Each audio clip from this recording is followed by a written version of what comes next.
Hi guys! நேத்திக்கு நம்ம கடைக்கு போய் திங்ஸ்லாம் வாங்கிட்டு வந்தோம்ல, பேக்கிங் பண்ண போறோம்னு. நம்ம இன்னைக்கு அழகான ஒரு கேக் வீட்லயே பண்ணிட்டோம். வாங்க எப்படி பண்ணலான்னு பார்க்கலாம். ஃபர்ஸ்ட்டு சாக்லேட்ட குட்டி குட்டியா சாப் பண்ணிக்கோங்க. சாப் பண்ணி அத அழகா ஒரு பவுல்ல ட்ரான்ஸ்ஃபர் பண்ணிடுங்க.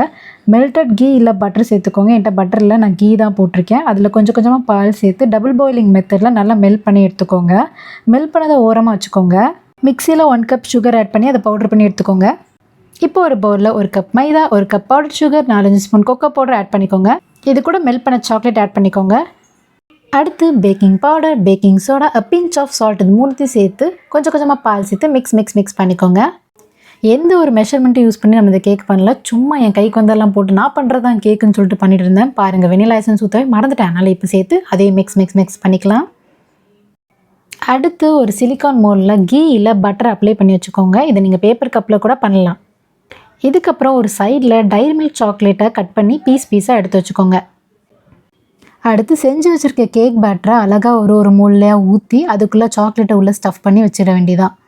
நம்மக்கிட்ட ஓவன் இல்லாட்டி பரவாயில்ல, அழகாக இட்லி பாத்திரத்தில் ராக் சால்ட் ஆட் பண்ணி அது மேலே ஒரு ஸ்டாண்டு வச்சு 10 மினிட்ஸ் ப்ரீ ஹீட் பண்ணதுக்கப்புறமா இங்கே நம்ம செஞ்சு வச்சுருக்க பேட்டர் கொண்டு போய் அதில் வச்சு ஒரு 10 to 15 மினிட்ஸ் வச்சாலே நம்ம கேக் ரெடி. ஃபஸ்ட்டு ஒரு கேக் எடுத்து டீமோல்ட் பண்ணி பார்க்கலான்னு பார்த்தா அது ஒரு சாக்கோலாவா கேக்காக வந்ததுங்க. ஆனால் டேஸ்ட்டு சூப்பராக இருந்தது. அதுக்கப்புறம் இன்னும் ஒரு எக்ஸ்ட்ரா 10 மினிட்ஸ் வச்சு மற்ற கேக்லாம் எடுத்து பார்த்தா சூப்பரான கேக் ரெடியாக இருந்தது.